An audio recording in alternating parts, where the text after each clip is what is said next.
Hello, namaskar everyone to my YouTube channel The Uncut Rule, where we daily discuss fun editorial. And today is the 31st of December 2025. We are going to discuss the Hindu editorial, which is based on India and New Zealand FTA. FTA stands for Free Trade Agreement, and the author of this editorial is Charanjit Banerjee, who is the Director General Confederation of Indian Industry. Let's move towards the editorial, what the author want to convey.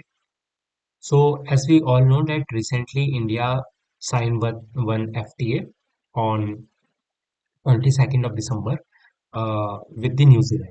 So basically, India is one of the fastest emerging as a resilient player in the international trade, and not only the resilient player but also a reliable economic partner. And the conclusion is we have signed the FTA with the India and New Zealand, which is announced by the Prime Minister Narendra Modi and Christopher Luxon on 22nd of December 2025. It is a clear signal of their growing confidence. So basically, coming soon after India's FTA with the United Kingdom and Oman, we have signed recently United Kingdom and Oman. Apart from this, a few years back we have also signed with the FTA with the Australia also. So we continuously sign the FTA with the our friendly nations to diversify the economic trade. So as we all know that upcoming how the diversification of the trade partnership is important, and India strengthening these engagement with the other countries also. So domestically, fast track negotiation concluded within 9 months. So in the 9 months, we have concluded this FTA with the New Zealand, and reflecting a political will to mutually beneficial global partnership, which con- which concomitantly further India's national goals and its global vision for just. So, concomitantly, it means a company, a company to further India's national goals and global vision for just, equitable, and rule-based trading system. So that is very simple here. Now moving forward, so complementary without compromises. So, primed to be signed early first year, India New Zealand FTA emphasis services labor mobility. So, when the people from the India origin went to the New Zealand for the providing some hospitality or services, so there is a wide spectrum when we compare with the other countries FTA. So area where India enjoys a clear comparative advantage, but which remained under leveraged in the trade agreement from both sides. They have been first with the India extending duty concession on the Apple. So first time India reduced that duty concession on Apple, and New Zealand offering a wide service access covering a sector such as IT, education, fintech, telecom, tourism, and construction. And they also committed 20 billion investment in India over 15 years. So that is some commitments done by the New Zealand, and they also provide some wide spectrum of the mobility sector where our workers from India can go and serve in the land of New Zealand. On the other hand, we give a concession on the Apple and various food items. We will discuss further also in the editorial.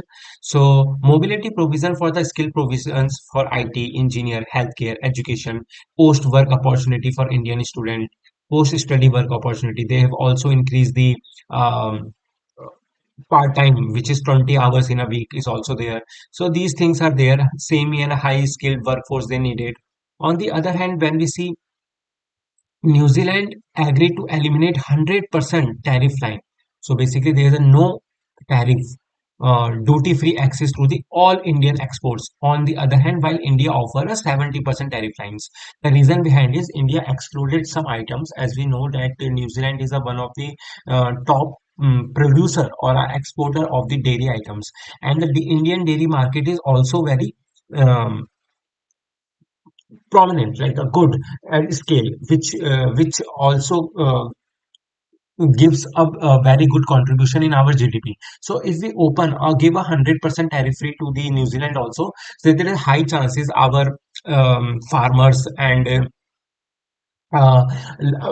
farmers or dairy livelihood farmers, basically there's a we have do some compromise in their livelihood, so avoid these concession, and we don't want there is any hamper in our industry also. That's why we excluded these things. So there are some items they have listed before, listed here, like benefit could be India in a labor intensive sector such as textile, apparel, leathers, engineered goods, pharmaceuticals, and farm products. Also, free duty intermediates. So these items, choking, cooking oils, wooden logs, metal waste, these items are there.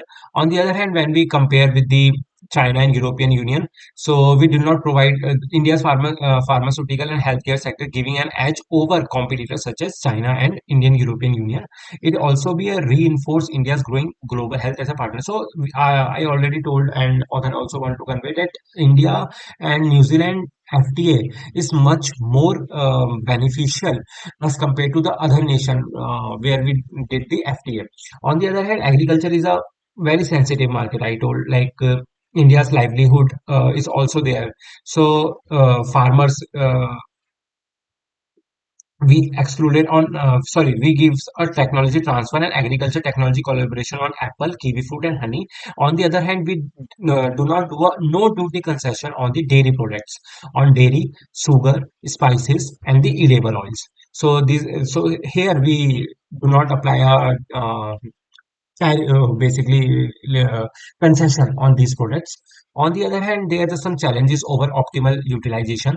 So overall, bilateral trade has was approximately 2.4 billion in 2024 and 2025, which is projected to double by 2030. So that is nearly 5 billion they are projecting in 2030. So the post implementation of the FTA, however, it must be heeded that the success of the any FTA lies how it is utilized. Correct. So we do a FTA, but how this FTA is utilized, that is a show the how success is completely depend how we can utilize these things. But we have recently surveyed that only utilization rate, there is a very low utilization rate which is nearly about 25%, on the contrast with the developed economics touching 70% to 80%. FTA often remain underused due to awareness gap, compliance challenges, and non-tariff barriers. However, New Zealand FTA has been a provision to address technical barrier and a trade through enhance. So there is some provision, so we can remove our what are the gaps are there, we can easily overcome that, and we increase the utilization so that our trade will also increase year by year. So a strong foundation is also exist. So basically FTA can build on a strong foundation. Growing middle class will be there, skilled workforce is also there, and innovation based Indian economy is also there. Apart from this, they have also mentioned notably India and New Zealand FTA deal is now concluded economic partnership agreement with all the RCEP except China. So basically, we are very at the verge to join the RCEP or not. So we excluded at that time, but now we signed FTA with all the nation except China, those who are in the RCEP, which is a regional comprehensive economic partnership. So that shows like all the major countries we have signed the FTA. Now we have to more focus on the utilization part. So that is the thing the author conveyed, the kindness and the access of the labor mobility service in the New Zealand willing to extend to India, reflecting growing strategic trust and beyond the economics bilateral economic agreement. This is a particularly welcoming development amid India's trade talk with the other partner, including the European Union. And India is as a country stable trade policy capable to establish norm and cooperation. So and high quality agreement. So that's the thing where the author mentioned that is this is the one of the best FTA we have done. So now we have to more focus on the utilization part. Thank you for connecting. My main objective is when you go through this editorial by yourself, you will more understand. You will get good vocabulary. You have your grammar will also improve. So now you have a very short overview of this editorial. Now you have to go through this editorial and understand in much better. Thank you. We will meet tomorrow.